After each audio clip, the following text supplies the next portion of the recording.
I'm going to start with a very silly question, which is, what are tariffs? Is that the same thing as import duties, or are those two separate things? What are tariffs, first of all, and why are they usually imposed? What's the usual purposes of them? And what are the usual effects of them? If that's not too big a question to begin with. Okay. Well, the bigger questions you ask, the longer answers you'll get. That's fine. Yes. Tariffs and import duties are, as far as I know, the same thing. It's a tax paid when you import something to a country, and usually collected right at the port. Very simple. Bring in some stuff, pay some money to the government. Purposes is a deep and interesting question, in part because the current American tariffs seem to me so clearly an answer in search of a question. And so much of our public policy is answers out in search of questions. The desire for tariffs seemingly came first, and then why are we doing it? Are we doing it to reduce trade deficits? Are we doing it for national security?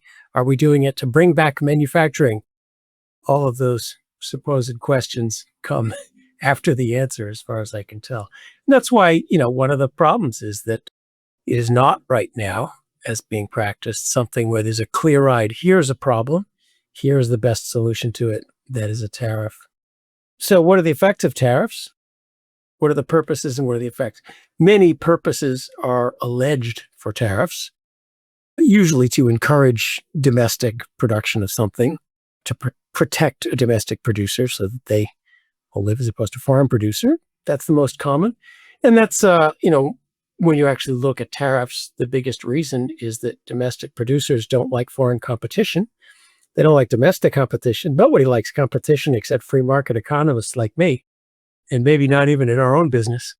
But it's easier to get the government to gang up on the foreigners and reduce competition, raise your prices, at the expense, of course, of consumers and of other producers who import the good. So steel, we put a tariff in that helps U.S. steel producers, protects them from competition, hurts everybody who uses steel, consumers or people who want to make stuff out of steel. That's one of the and presumably primary effects. Including American manufacturers who are using steel in their products. Exactly. It affects them as well. So, yes. The other purposes alleged are, reduce trade deficits. It doesn't work for that. Mostly tariffs are an economic fallacy. And so the analysis consists of 100, what about X, what about Y? And it's my job to tell you why none of those make any sense. The position of most economists since Adam Smith explained this has been that tariffs are a bad idea, for the same reason that you don't want tariffs between states or between cities. If tariffs were a good idea between countries, they would be a good idea between California and Nevada, or I'll get two Australian states wrong if I try, but you know what I mean, or between cities. We learned hundreds of years ago that internal taxes are a bad idea. They are a tax, they raise some revenue, but they're not considered a particularly good tax. Good taxes raise lots of revenue without hurting the economy.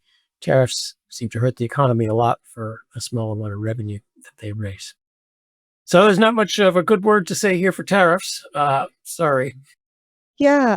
So there seems to be, as far as the protectionism versus the raising revenue is concerned, those seem to be contradictory aims. Is that correct? Because on the one hand, if like the tariff comes in, and if you're encouraging people to send goods to your country so that you can make money on the tariffs that they're paying, then you want lots of people sending their goods. But if you're trying to prevent too many goods from entering so that local people will buy local, then are those two things at odds, or am I confusing? You're very wise. You're doing great on economics. Yes, if it stops people from sending stuff, then you don't make any revenue on it. If you make revenue on it, then people are still sending stuff, with the exception.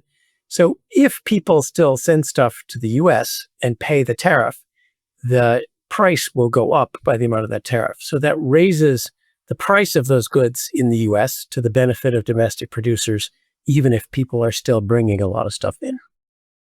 Right. But presumably they won't bring it in unless people are buying it. Yeah. So a lot of stuff that comes from China, even if the price is 50% higher, China is such a low-cost producer that we will still continue importing a good deal of stuff at those prices. And that's so you're going to get a little bit of both. So you're going to get a little bit less imports. You're going to pay a lot more for the imports you do get, and domestic prices will go up because they're not facing that competition anymore. Is it at all analogous to, for example, government policy on smoking? So I've heard some economists argue that governments should actually be encouraging smoking on a purely economic basis because smokers tend to die a bit younger, so they put less pressure on the healthcare system, and they also die from relatively quick things like lung cancer. And at the same time, you can tax them a lot on their cigarettes, so you get a lot of revenue from that.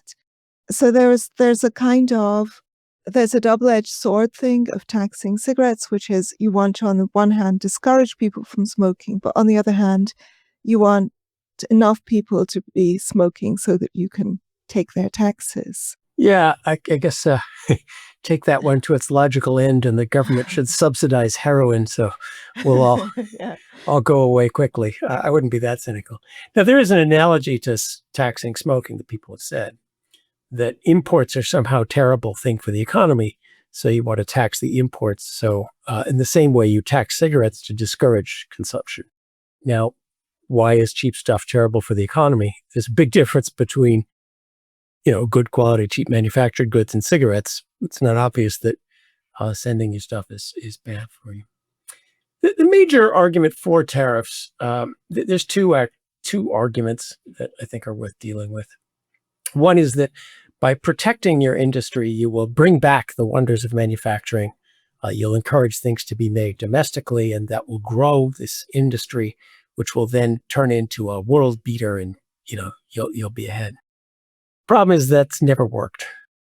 Industries that are heavily protected and subsidized tend to be very good at getting protections and subsidies, but without facing the discipline of competition, it's very hard to think of any example where heavily protected industries have become efficient and world beaters, and many, many examples of protected industries wallowing in inefficiency forever.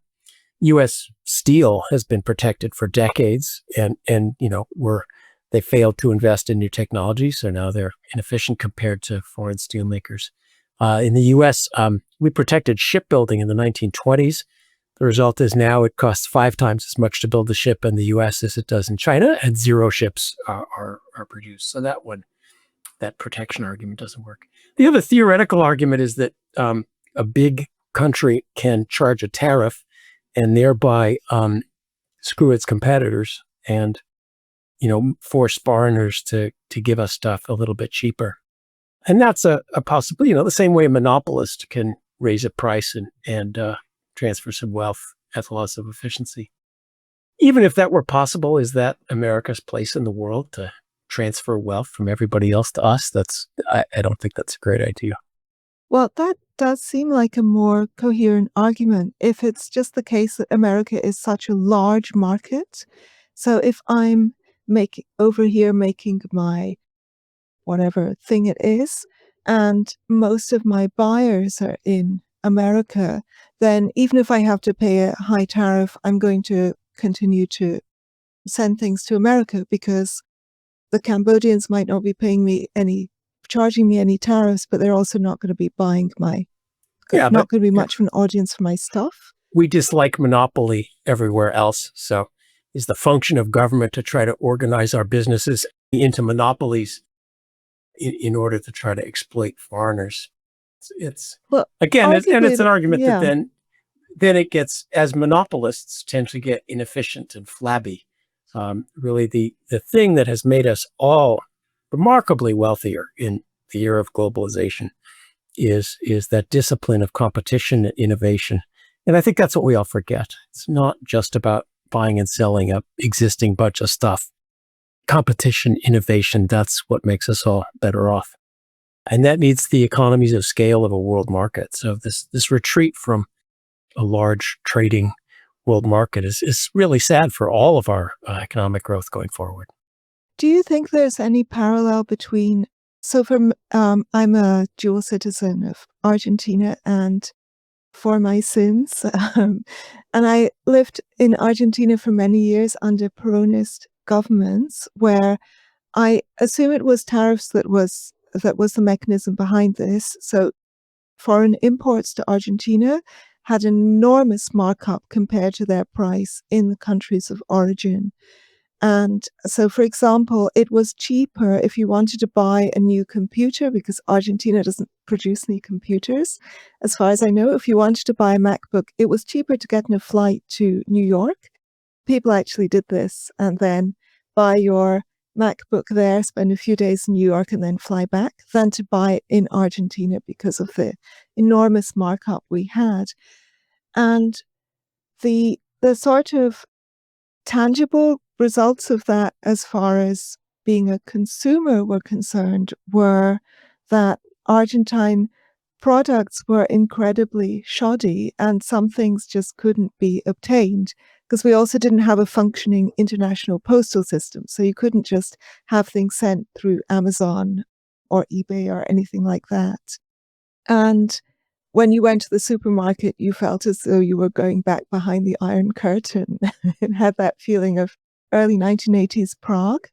And I don't know how much that was. It was tariffs that were the result of that, and how much tariffs were implicated in the general state of the Argentine economy, or what the thinking was behind the imposition of those high import taxes, whether without them domestic industry would have collapsed altogether, because we also had very ferocious labor protectionist laws, and plus domestic goods were just really bad. So anybody who had the option of not buying Argentine goods would have not bought Argentine goods, with a very few exceptions like wine, beef, and tango shoes.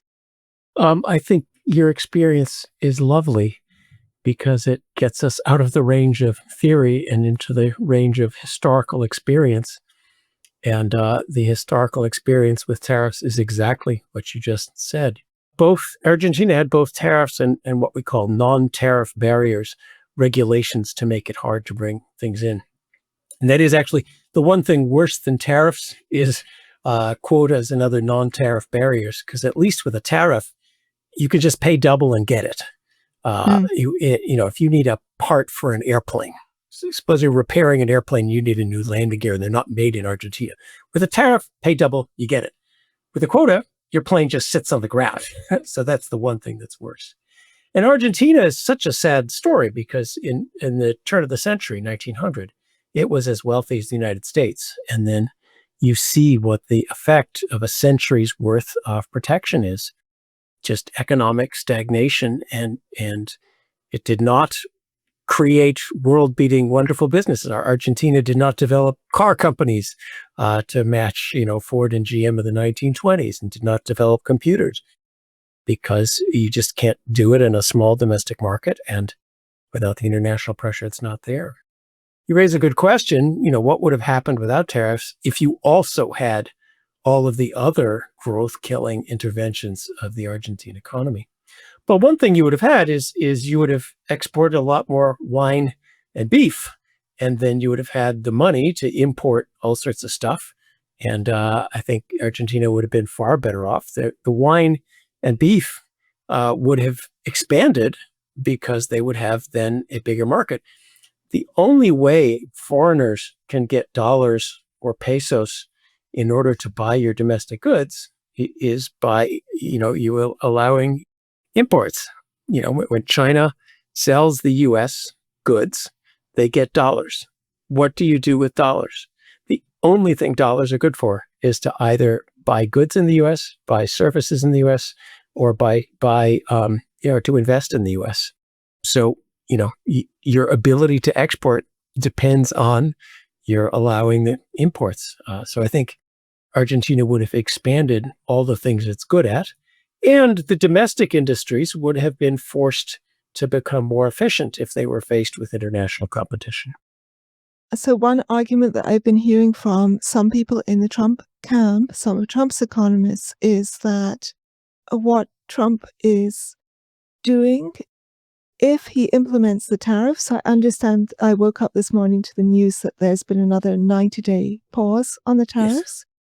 And they might actually just be a threat that he's using as a bargaining tool. Let's get into that in a moment. But in the meantime, so one of the economists, I think it's Stephen Muran. Yeah, his name is Muran. Yes, chair of the Council of Economic Advisors. He says that he wants to rebalance trade through a managed devaluation of the dollar under multilateral currency pegging agreement. And he authored something called a user's guide to restructuring the global trading system. So I actually didn't understand this at all. Could you give a layperson's explanation of what that is? What the theory behind that is? I'll try, but I must warn you, when it comes to trade, especially these days, there is a lot of gibberish. There's a lot of complete nonsense. One of the stated goals of the tariffs is to eliminate bilateral trade deficits. Every country must buy from us the same number of goods as we buy from them, which makes about as much sense as the grocery store must buy from you the same amount of podcasts as you buy groceries from them. So, one of the facts of trade, the fancy words are the capital account and the current account add up. What does that mean? If China sends us goods and takes dollars, it uses those dollars to buy American assets, or the dollars are themselves an American asset. So along with the 17th century mercantilist fear of trade deficits, the mirror image is that other countries are investing a great deal in the United States. And according to Mirren, this is some great, terrible thing. Now think about it. People work hard, put things on boats, send it to the US, and they take pieces of paper in return. Somehow this is some terrible thing that they're doing to us. Now, it's part of, Trump keeps saying they've been ripping us off and so forth. How exactly is sending us all sorts of stuff and taking paper promises in return ripping us off? Anyway, so the part of the thing is it's some terrible thing that other countries have turned around and bought of all of our securities and invested in us. Hard for me to see why. It is true that it's overvalued. I don't know what that means. So, they were called beggar thy neighbor policies, competitive devaluations. You can try to change real facts with monetary machination. I think Argentina has been very good at this for many years, but it doesn't last for a very long time. And, inflating your currency and reducing its value is one of the easiest things to do. You mentioned Argentina. They used to do it a lot. And it might give you a little sugar rush, but it's not known for being a long-run effect. So I would put this in the category of stories that just ain't so. Yeah, I don't really understand the connection between the value of the currency and how that kind of how that would produce additional money for the US if the dollar was devalued. Well, let me try. It would not produce additional money, but there is a claim that this would produce less of a trade deficit. And then you have to ask, why is a trade deficit a problem? So let me try. Suppose foreigners decide the U.S. is a great place to invest. They want to save. They want to put their money in the U.S. So what they will do is they will buy U.S. stocks, bonds, treasury security, and so forth. They will buy dollars. Well, people wanting to buy dollars sends up the value of the dollar relative to other currencies. And then if the dollar is more expensive, that means wages in the U.S. are higher than wages in other countries. It's harder for U.S. companies to make things and export them. The dollar being more expensive means that somebody exporting to the U.S. gets a more valuable thing in return, so it's more profitable to import. So I think that's the story, that foreigners sending us all their savings raised the value of the dollar and therefore, created some of the trade deficits that we have, which is, that's actually a correct analysis. The question is, why is that a problem? Foreigners want to save, and they do it tragically not by investing in their own countries, but by investing in the US. So we get the factories, we get the investments, we get the access to capital. They basically put that stuff on boats and put it in the US. We have to pay that back eventually, but it's so much better for the US than if foreigners saved and invested in their own countries and didn't build factories in the US. So the trade deficit, buying of more things than you are making and selling, is that basically what a trade deficit is? And will that have an effect if a country stops manufacturing so many things? Will that have an effect on employment down the road, and will that then have an effect on individual people's prosperity? So this may be a very stupid and muddled question, but I've been listening a lot to a pundit here in Australia. He's called Matt Barry, and I'll recommend his video Flat Out Like a Country Sinking, like a nation sinking, which I'll put in the show notes for Australian viewers if you want to see what I'm talking about. And one of the issues, he says, in Australia is that there is less and less manufacturing. Australia's relying ever more heavily on raw materials, and part of that is because of Australian labour laws, and also because we have decided not to have nuclear power, so we're kind of fighting with one hand, voluntarily tied behind our backs. So is there an argument that the fact that the US is importing so much more than it exports is a sign that US manufacturing could be in trouble? And given that many of the knowledge industries and other intangible goods might well be replaced by AI, that could be a further worry. Well, you can always worry about things. Yeah. You had a lot of things in there, so let me try to unpack it. So I would certainly agree to the extent that land use regulation, building regulation, labor regulation, in many countries, disastrous energy policies driving up the price of electricity and the power makes manufacturing and other profitable businesses unprofitable. Then the country must turn to what it can still do, which in Australia's case would be raw materials. So that if you are unbalanced towards raw materials and away from manufacturing because the government is killing manufacturing, that's entirely an appropriate thing to reform. Now, simply adding tariffs on manufactured goods, along with all the things that make manufacturing uneconomical, should raise questions of why are you, you're right. You cut off your right arm to spite your face. Now you're unbalanced, so let's cut off the left arm too. Is kind of that approach. Now, as a matter of fact, I don't know numbers for Australia. In the U.S., manufacturing as a whole has continued to expand. You cannot see China's accession to the WTO on the numbers on U.S. manufacturing. It's smaller as a share because other stuff we're great at tech and design and things like that. Employment in manufacturing isn't that high because we've turned to machines who make things much more cheaply than people, but also because wages are high, and wages are high because people have other things to do. So the unemployment rate in the United States is now 4%. Where is this army of people who lost their jobs to China? They don't exist. People in the U.S. are doing other higher value things.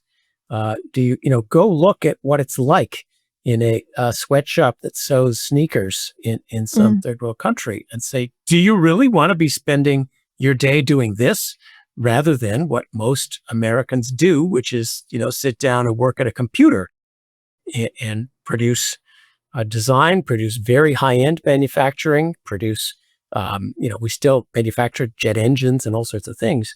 So why do we want to bring back an economy that was much poorer than the economy of today with backbreaking, hard jobs when we've all moved on to better things? And that's the reason why a lot of stuff has been offshored to China.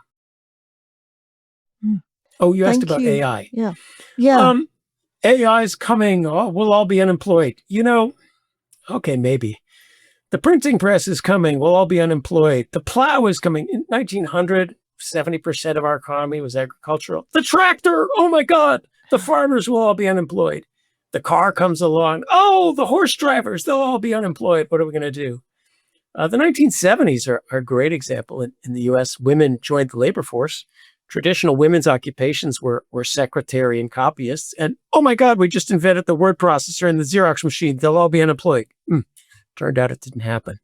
So employment is really there's all sorts of productive things to do. And the great reason we're a high wage economy is because there are so much better things for people in the US and Australia to do than assembly line manufacturing. And we should be as grateful for that as we are grateful that our grandparents gave up agriculture, gave up, hoeing the land by hand, and moved into manufacturing in a time when everyone wanted to go back to the true thing, agriculture. The physiocrats came before the mercantilists and the manufacturing people. So, AI is one more in a long sequence of technical innovations that increase productivity. The first thing that happens is the scale of the market increases. When they invented ATM machines, bank employment went up. Why?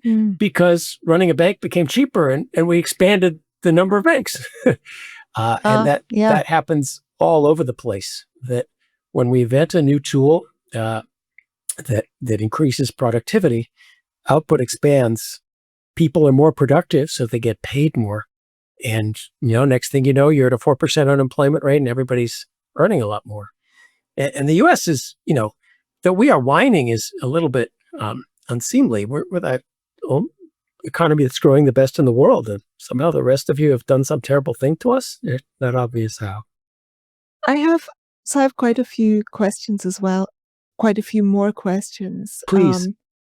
One thing which, as someone who really doesn't understand economics, is a real question to me, which is that, so the stock market has been, as a friend put it, up and down like a bride's nightie since the tariffs were first announced. And apparently the S&P has lost 15% of market valuation or value, or I'm not sure what the correct term is. And trillions of dollars of market capitalization have been, quote unquote, wiped out. And I don't really understand, are these losses going to have a real economic impact? And if they have a real impact, what form will that take and who will feel it? How does this work? Well, I think in this case, to me, the stock market losses reflect real economic impact. So stock prices are the value of the profits of the companies to which you own as a stock. And so people who buy stocks see ahead that it's going to be terrible economic times. The value of the stock is lower, and they try to sell it quickly, but the prices go down until the price reflects the value. So I don't think it's an independent causal effect. So sometimes stock market crashes and financial crashes, they are something that cause a problem in the future. But I think this is very clearly reflecting the market's assessment of how much the announced tariffs are going to hurt the economy. And I think here, actually, they may be underestimating the damage of tariffs. But I would just read it as the market's verdict that this, if they go through, this will have a direct negative economic impact.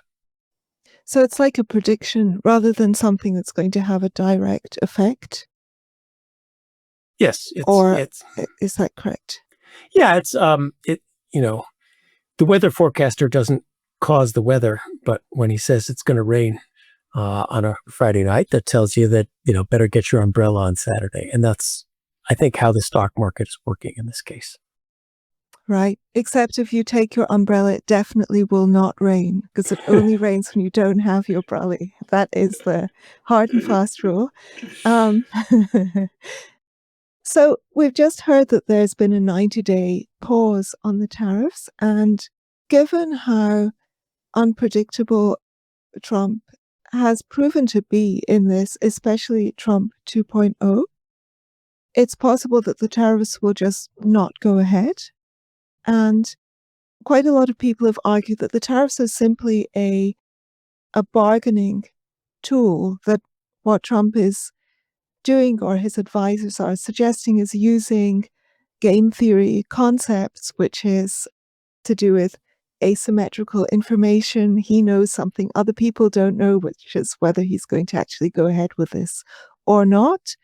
And he's using this as a tool to get other nations to do things that he would like them to do, and chiefly, for example, in Europe, to be spending more money on defense. And that does seem to have been somewhat effective. So Trump's threats to abandon Ukraine did seem to make all the European leaders jump to attention and say, well, maybe we should be spending more on defense. And I think only the UK was even spending the 2% on defense that NATO had required of all the countries. So do you think that it may be just a bargaining tool? And if so, do you think that this could be an effective bargaining tool? What do you think of this as a strategy? Oh boy, you put there's about 4 questions in there, so Sorry. I'm taking notes, so I'll go one at a time. The first is the on-again, off-again part of this, and I think a lot of the economic damage that we've talked about, the damage of actual tariffs, but there's a lot of economic damage in the uncertainty over tariffs. Trump would like you to build a factory in the U.S., but which factories are profitable in the U.S. makes a big difference whether the tariff is 0, 10%, 25%, or 100%. And it takes 5 years to build a factory. So your plans to build something in the U.S. depend on what the tariffs are going to be in the first year of the next administration, not just right now. So if you're a business right now, you just can't plan anything. And I think one of the reasons it's going to hurt the economy, even if we don't get the tariffs, is just this constant, are they, aren't they, are they, aren't they? It is not a great time to build a factory in the U.S. or to buy some new equipment or to invest. And that by itself is going to really hurt the economy. So that's the tariff uncertainty is above the actual tariffs, part of the economic damage. Now, then you went back to, this is great, one of the possible questions to which tariffs an answer. Are they playing 4-dimensional chess or not? Is this a bargaining tool? And what is, there's several different people in the administration are saying different things about the tariffs. Is this an effort to get us to 0 tariffs? Or is this tariffs are going to be there no matter what? Or is the goal to eliminate trade deficits? And this thing you mentioned earlier, Stephen Barron's idea, we need to rethink trade and go to where we don't trade on net with anyone. Good question where we're going. So the bargaining tool, that is an argument. It is true that it's Trump's style is to make big threats, to bully you around into doing what he wants. And it has been remarkably effective in several cases to getting what Trump wants. I think, however, it's dangerous and it's hard to really read that as the way they're doing things. Somebody who's bargaining makes it clear what they want. A mugger says, "Give me your wallet." He doesn't just say dance. And so if you're using it as a bargaining tool, you say, here is, a 50% tariff, and I want you to do X, Y, and Z. And when you do, the tariff will come off. Now, maybe it's not Trump's style to be so clear. Maybe he does want you to dance and figure out what he wants you to do. But if that were the case, it would be awfully nice when people say yes, so let them have it. Countries that have said, okay, 0 tariffs, and you do 0 tariffs. Well, then we should promptly say, okay, rather than, changing the goalposts and having something else. I haven't seen any great thing. It would also be nice if we stated the end goal. Is the end goal, as some parts of the administration say, there's a lot of free market economists hiding in the Trump administration. Is the end goal a world with no tariffs and very free trade and globalized, or is the end goal a world with no trade surpluses and deficits and everybody makes their own? Well, make up your minds, guys. Where are we going here? Do we want other countries to lower their trade barriers and have a very healthy open trade relationship? Or do we want other countries to simply stop selling us stuff? Well, make up your mind where we're going. The danger of bullying people is that it really pisses them off. And it can be how you force people to do things, but it's not how you make friends. So if there's a showdown with China over Taiwan, the US is going to want the European Union and Latin America and Canada and Japan and Australia and everyone else to be on our side and freeze out China. When we come to the world asking for favors, is anybody going to be really in the mood to do us favors? The amount of anti-US feeling this business has created around the world. I mean, Trump has single-handedly saved Canada's liberals who were about to go down to a historic defeat. Europe is mad as hell at the US. So you can bully people once, but I worry about using it as a constant tactic if what you want is to get to a world where we in fact cooperate somehow. Do you really think you'll need us in Australia if you have to go to war with China, given how little we spend on defense? Serious question. I think, yes. I think we needed an international alliance with Germany and Japan. Thank you for your help. And we would need one again, because of course, an all-out shooting war, let us hope it does not come to that. But, the standard scenario is China blockades Taiwan and the U.S. wants to put in economic sanctions against China. That means Australia, no more selling coal to China, no more buying cheap electric cars from China. You got to leave your coal in the ground and buy Ford and GM's wonderful products. You up for that? Well, if we just were, mean to you with tariffs and yelling at you and embarrassing you in public, perhaps a lot less up for that sacrifice that you would be if we were, part of an alliance, if we had signed on to the Trans-Pacific Trade Agreement, if we had a free trade agreement with Australia rather than reciprocal tariffs. So I think, yes, the U.S. will need every bit of help it can get if it wants to fight something short of a shooting war with China. Yeah, it's certainly the phenomenon that you mentioned in Canada that certainly happened here too. So Trump's shenanigans have been a boost to the left in Australia. And I don't think that my kind of somewhat hot take, uninformed opinion is I don't think Albo would be online to win a second term in Australia if it hadn't been for Trump. But Trump 2.0 will probably get Albo over the line here. So people's response is to vote for left-wing parties. So that does suggest that people are pissed off and their response is, well, we're not going to vote for the people who might be more adjacent to the Republicans or to Trump or to the US. Yeah, and that's why, we've been talking economics, which is actually my specialty, but I think the foreign policy damage and the political damage of this tariff business is possibly worse than the economic damage.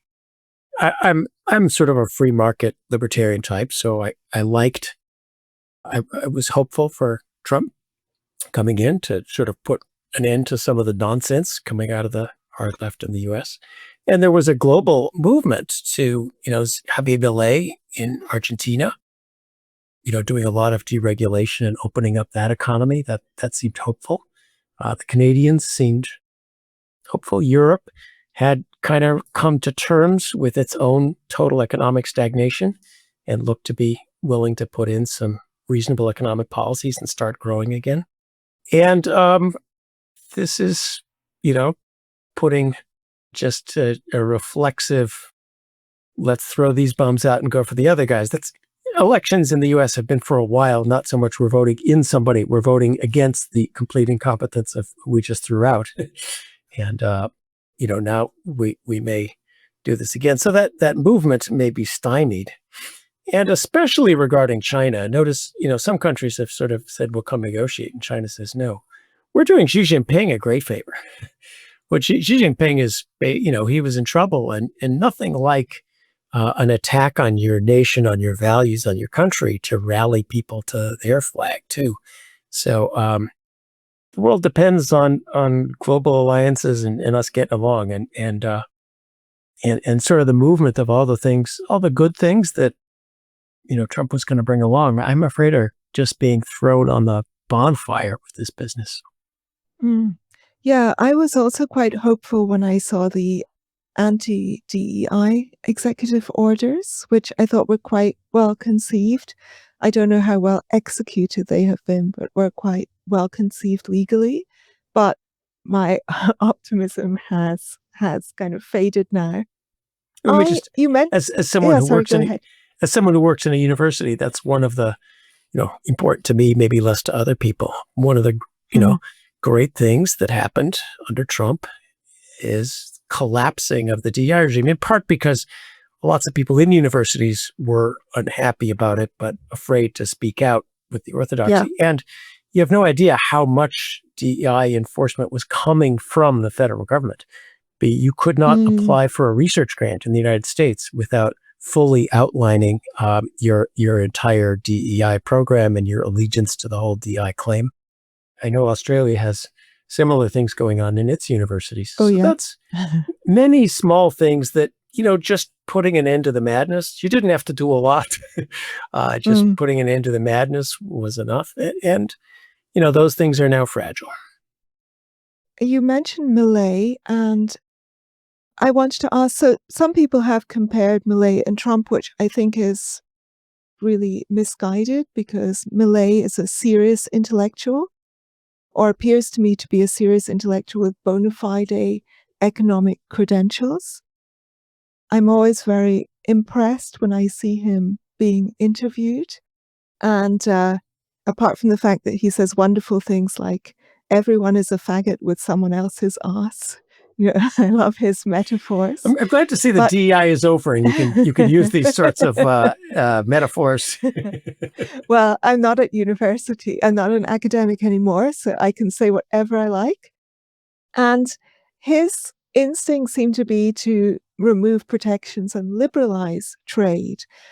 And there seem to be, to me, some parallels also between what Elon Musk was doing at Doge, which I actually think has perhaps been poorly executed, but is in general a good instinct, and the kind of surgeries that Millet has been performing on state bureaucracy back in Argentina.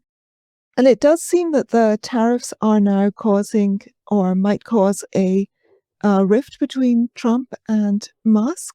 I don't know how much of that is theater, but I know Musk has recently declared that what he wants is completely free international trade. Sorry, I don't know if that's a question, but would you like to talk about that a bit? I got 5 notes on things that you sparked. I appreciate Millet. His YouTube channel is great. He explains very complex economic concepts.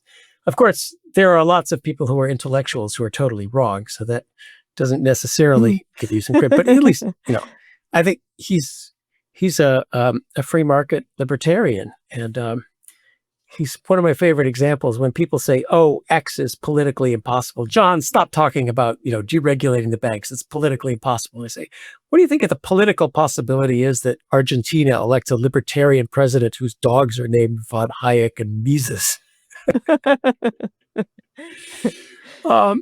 We should understand Trump is not a free market libertarian. I voted for Millet, by the way. So good for you. And I wish him luck. Politically, that's difficult. Trump is himself. We have to give him credit. He is an amazing politician. He channels what he hears and jumps in front of the crowd beautifully. He has managed to come back from an amazing electoral defeat in a way that nobody thought possible.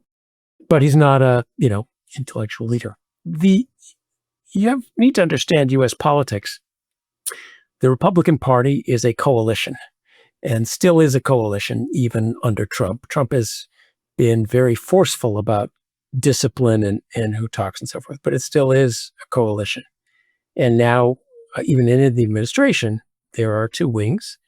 There is the sort of tech free market libertarian wings, exemplified by Elon Musk and the other tech people who quickly saw how hopeful it would be to get rid of some of the regulation that was stymieing business. And then there's what call themselves, I guess, the national conservatives, which are people who are happy for all sorts of government intervention, industrial policies, protections, and so forth. And so you're seeing an interplay that you're seeing the pitched battle, I think, between these two factions. On the tariffs, the national conservatives are, for the moment, winning.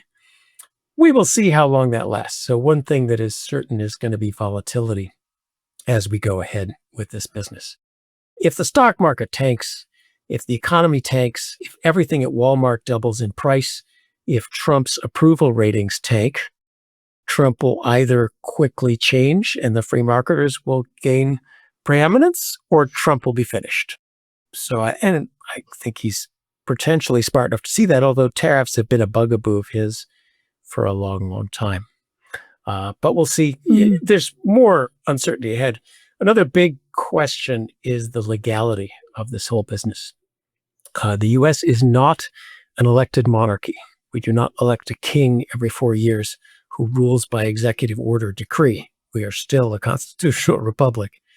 The president only has authority to impose tariffs under a limited law, which state he has to declare a national emergency. So he has declared a national emergency in order to impose these tariffs. Well, what national emergency? And this only is it limited in time. So this is certainly going to go to the courts. And there's a lot of free market Republicans in Congress who are unhappy about this, who may well, along with the Democrats, want to take back the authority to set tariffs and taxes that they rightly have. So we'll see where this all goes. But of course, more chaos lies ahead. I have two more questions that I want to ask, and they both take us slightly away from tariffs. Please. How are you doing time-wise? I'm having a great time. Okay, wonderful. So I will ask you then. So the first one was about going back to Elon Musk about Doge. Do you think that Doge is really managing to identify sources of government efficiency and that it's going to be effective in sources of government inefficiency, and that it's going to be effective at curbing those? Or do you think that the slash and burn approach is doing more harm than good? And do you think that it's actually possible to reduce the US national debt through something like Doge? And in general, actually, sorry, these are several questions at once, but how worried should Americans be about the national debt? So Doge is very interesting. Now, it is a little bit chaotic, but you have to put it in the context of 50 years of failure of all of the other mechanisms to control not just America's spending down numerous rat holes, to control the ever-increasing size of government, and to control spending in ways that are profoundly unhelpful. So it certainly is slash and burn, but remarkably effective in its first couple of days. It's just, there have been congressional inquiries, inspector generals. There's a whole Office of Management and Budget whose job is to do exactly this. And was Calvin Coolidge's Doge in the 1920s, back when it was effective. There's a budget control process. There is a Treasury Department. There's auditors. There are, transparency.gov websites, and none of that was able to do anything to stop this thing going. So Elon Musk brought in a team of 20-something computer hackers, and next thing you know, He's created a whole lot of that. He's done a lot, good base. He's done a lot with a sledgehammer that needed a scalpel, but the scalpel wasn't working. So I think certainly the shock and awe part of Doge is ending, and I think hopefully a more institutionalized, serious effort to pare government spending and to rationalize government spending can follow. But of course, if the whole political support of the administration vanishes in a big recession and a tariff war, then that's one of the many good things that falls by the wayside. What they have done is, let me just, you asked about 5 questions, so. Oh yeah, sorry, apologies. They have, so like with USAID, let's take that as an example. They found $50 billion, which in Washington is couch changed. So, you didn't cut the deficit. But what I learned from Doge is just by going in and looking at the line items, just a very sort of Thomas Cromwell thing to do is, when Cromwell went and looked at the monasteries, they went and looked at the line items. So there's a spreadsheet, what is the EIN, the employee identification number of every person they wrote a check to, and discovered what was going on, which was, the USAID gives money to a nonprofit who gives money to an NGO who gives money to a government organization who gives money to blah, blah, blah. Everybody takes 50% off the top. It keeps in employment a lot of political activists. A lot of it is supporting anti-American political activism. Some ends up in starving children in Africa. Some ends up literally, we produced the concrete that Hamas used to make tunnels. That was the USAID. So what I saw he revealed was a small amount of money that was profoundly politicized, profoundly rotten, profoundly detrimental to America's interests. That doesn't help the budget deficit, but it does help the overall affair. And he's certainly sending shock and awe into the very politicized bureaucracy, and that's useful. Now, the big money in America is appropriated by Congress. So if you really want to save money, you got to, deal with the fact that Congress appropriates huge amounts of money in our entitlement programs, but it's not all entitlement programs. We have $1 trillion of green stuff going down rat holes, literally $40 billion for electric charging stations. 7 got built. $20 billion for rural broadband, enough to give everyone a Starlink and a new car. Practically none of it got built. Lots. Joe Biden went out and gave $20 billion to various nonprofits to do consulting work on green energy projects. This kind of rot. That actually is a fair amount of money, plus the entitlements, plus a miserable excuse of a tax code, which has a lot of distortions and complexity, doesn't raise much money. So Doge itself is not going to solve the debt problem. The debt problem is there, and I think needs to be addressed sooner rather than later, because like all crises, for 20 years, people like me are out there with signs saying the end of the world is coming, and nothing happens until the end of the world comes. And, when that blockade of Taiwan comes, the U.S. will want to borrow a ton of money, and then all of a sudden, bondholders are going to say, well, you screwed us with inflation last time, and how are you going to pay it back? And now you have a real crisis on your hands. So I think that answers all of your questions. Thank you. Sorry. No, don't apologize. This is such a great conversation. The other question is, so this is a question from my friend Holly, and I'm just going to read what he says. Our mutual friend Hardy, who is in the business school at UTS, University of Technology, Sydney. He writes, President Trump's tariffs prompted a remarkable shift among many of his critics on the left, who suddenly find themselves embracing the principles of free trade with newfound enthusiasm. But their sudden vocal opposition to trade protectionism seems rather hypocritical, because the same people are generally strong supporters of labour protections. Indeed, here in Australia, many commentators who have long defended Australia's heavily regulated labour market have been outraged by Trump's tariffs. Is there a sense in which labour protections are truly different from trade protections? They seem to be quite similar in principle, and perhaps an uncompetitive labour market is even more damaging. Certainly here in Australia, an over-regulated labour market seems to have had a significant negative impact on productivity, innovation, the sustainability of small businesses, and the general competitiveness of our economy. If trade liberalisation has won a new generation of supporters, perhaps we should start a conversation about liberalising labour markets. So, what's the difference between labour protections and trade protections? And is one better than the other?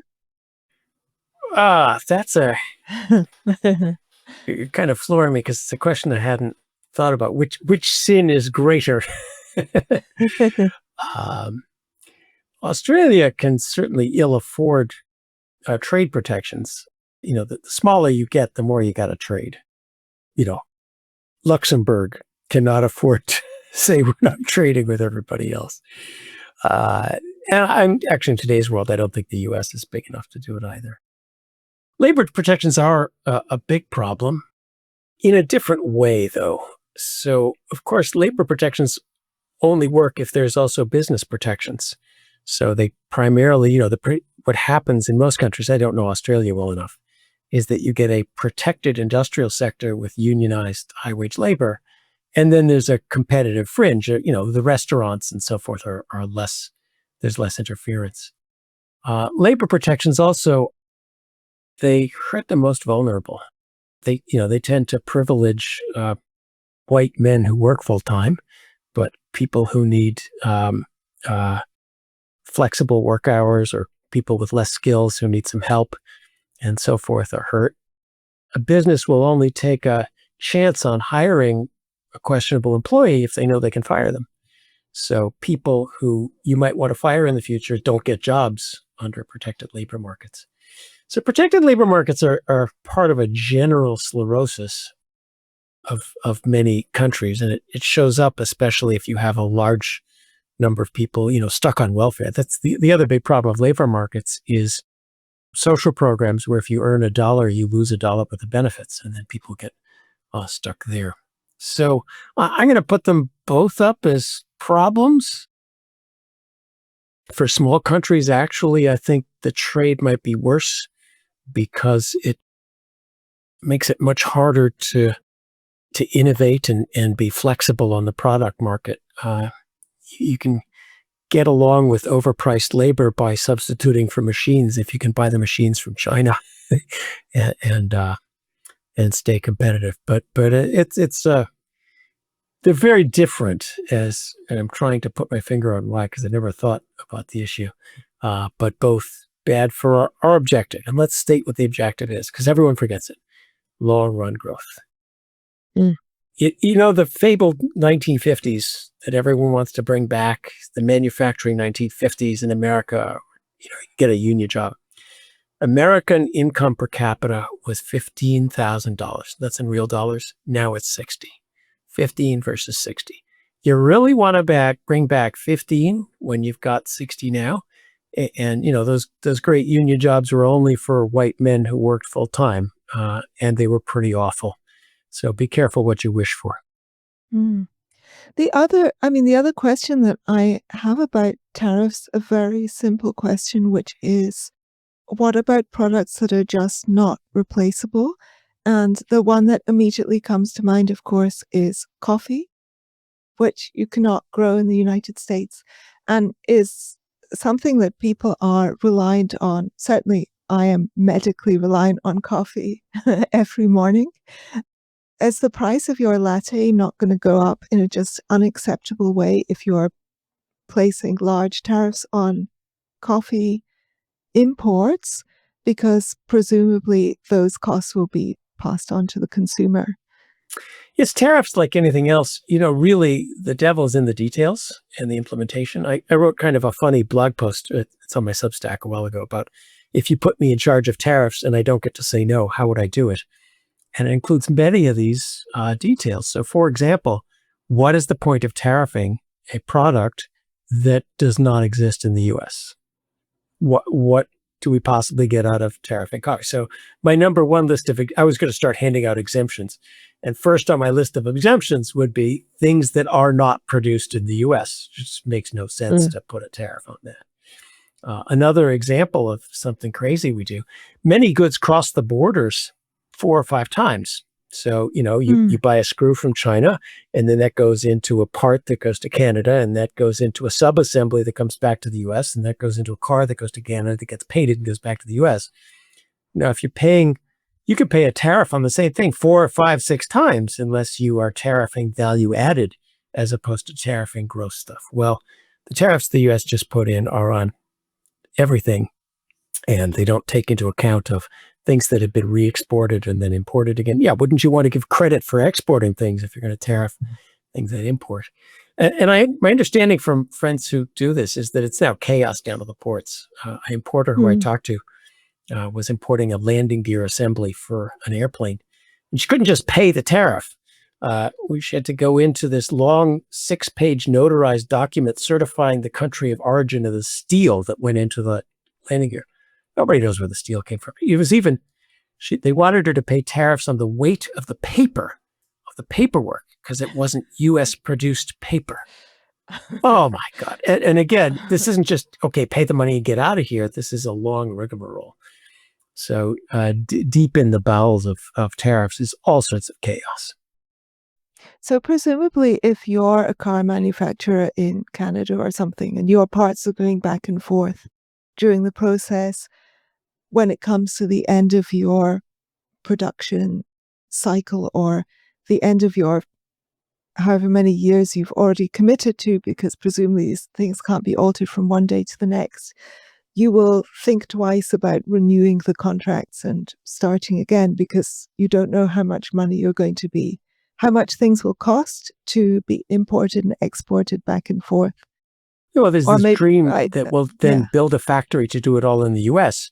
But, in the U.S., it takes 5 years to get the permits to even break ground on a factory, let alone, doing stuff where it's literally impossible to bring it back to the U.S. because the expertise on how to do so many things is lost. I mean, do you know how to do a modern injection molded pressure relief valve designed for a water softener? I talked to a manufacturer who made things like that.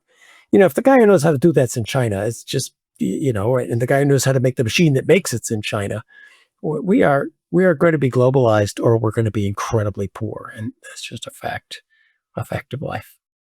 That does mean, presumably, that we are stuck with relationships of mutual dependency with regimes that we wouldn't like to be mutually dependent upon, which is what's happened with Russian oil and gas, for example, in Europe. Well, Russian oil and gas, there are ways to avoid that. For example, Europe could allow fracking. Germany, if it has an energy problem, could have not turned off its abundant supply of 24-hour carbon-free energy called nuclear. So that isn't entirely a external dependence on the only people who knew how to make it. And the U.S. could have licensed licensed natural gas exports, which the Biden administration did not do, and helped Europe out. So not all of that is external, but there are two views of the world. There will be regimes who we find distasteful. And let's think about China and the larger wisdom of, do we really want to start a sort of an economic Cold War II against China? And, this is some of the thing I discuss with my friends who do national security at Hoover, and I'm very skeptical. You can do business with people who you dislike, and if we break off with China and force them as well as us to be on their own, their incentives to behave nicely on the world stage are much smaller. When we are dependent on China, China is also dependent on us. And if we have a healthy trading relationship where we're trading lots of stuff back and forth and holding our nose at some of their internal things, and hoping that as South Korea and other countries eventually liberalize, that once China gets rich, it didn't happen quickly, but they can't go on like this forever. But even if they do stay, in an evil communist dictatorship, if they are entwined in a global trading system dependent on us as we are dependent on them, their incentives for misbehavior are a lot less than if we cut them off and they cut us off and we're all on our own. Mm. A great example is World War II. The U.S. in I think it was 38 or 39, cut off Japan's oil supplies as this is how we're going to wage economic statecraft against Japan. And that's when Japan decided to bomb Pearl Harbor. Now, selling oil to the Japanese was pretty distasteful given how they're behaving in 1939. But that certainly was the crucial thing that started that war. John, is there anything that I haven't asked you that you feel I ought to have asked, or something you haven't had a chance to expound upon, which you want to hold forth upon? Nice of you, and we could go on for hours. There is I think I've given you a vision of there is a vision. I wanted to close with this. There is, I think, a coherent vision of we trade with people even if we don't like them, and we encourage everyone to be part of the team. And I think that's a better global vision than where we're heading of countries fighting each other. Often, what is the great competition with China to outdo each other on who exports more? I mean, this mercantilist competition is a losing game. So I think that vision is important. The vision of we could all grow a lot faster if we freed up internally as well as externally. At the cost of, there's a lot of people making money on the current system who don't want it. And the one last point on tariffs is, of course, you mentioned businesses that are hurt by tariffs. The first thing they do is run to Washington for an exemption. And so one of the things tariffs do, like our tax code, is they give rise to crony capitalism. And look how many businesses, when the election came out this way, suddenly changed their colors and ran to Washington. We have to do that in the way the U.S. works. So that's a politically distasteful part about tariffs. Let's get back to rule of law, norms, checks and balances, international order, and alliances with our friends. Thanks so much, Sean. Thank you for coming on.